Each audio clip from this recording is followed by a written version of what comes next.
My guess is the biggest distinction between, if there was such a thing as transformed parents as opposed to non-transformed parents, is that the transformed parents would use all of the energy and all that they could discover to find out what to learn, to discover from the child. Whereas the normal parent, the normal mother, the normal father finds out what they could teach the child. Right. They think they already know. Yeah. So they're going to mold the child, when a transformed parent would have the child mold the parent. Mm-hmm. At least when it comes to the child itself. And that would never stop. There would always be that partnership.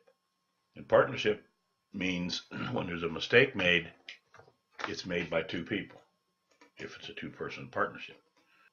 So if you always had that in your mind, that when the child made a mistake, it was your mistake, what would you do differently? Well, you don't know what you'd do differently, would you?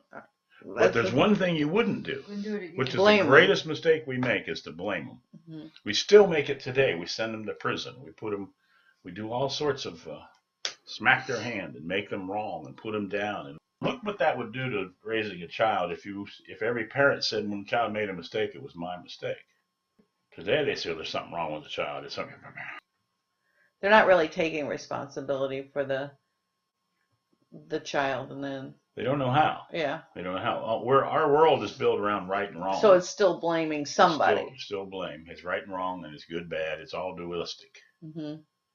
So if we remove the dualistic part from our child, and if we say my child and I did whatever it was, people are going to look at you like strange. How could you make the mistake when it was your child who did it? But that's what it is. My guess, it would be the most difficult thing for a parent, to either male or female, to actually realize that their insanity is what the child is living. So every part of what their child does is their mistake, no matter whether they take responsibility for it or not. Taking responsibility for it would actually break it in two places. Where would it break it? With the parent and the child. And the child, yes. And once you instill it into the child, then where must it be broken first? With the parent. The instiller. It's the instiller, because the instiller then is the enabler. So as long as it's instilled and the child accepts it, then there's a movement together that's not intended. What is the distinction between blame and responsibility?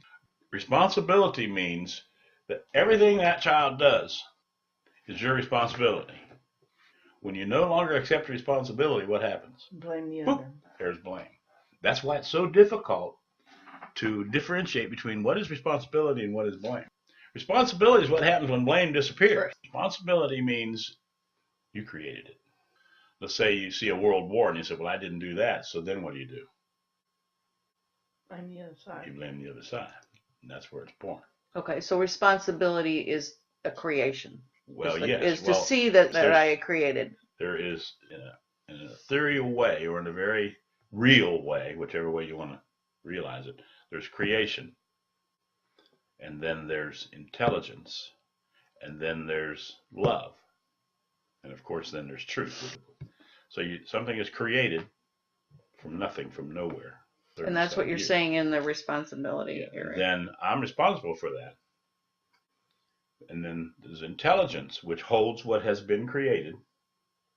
And then there's love, which delivers the creation onto the planet. And then there's truth, which is the speaking of it. But truth is, you could almost say truth is half real and half not real. So the entryway into truth is to speak the truth. And then when you do, you're in truth.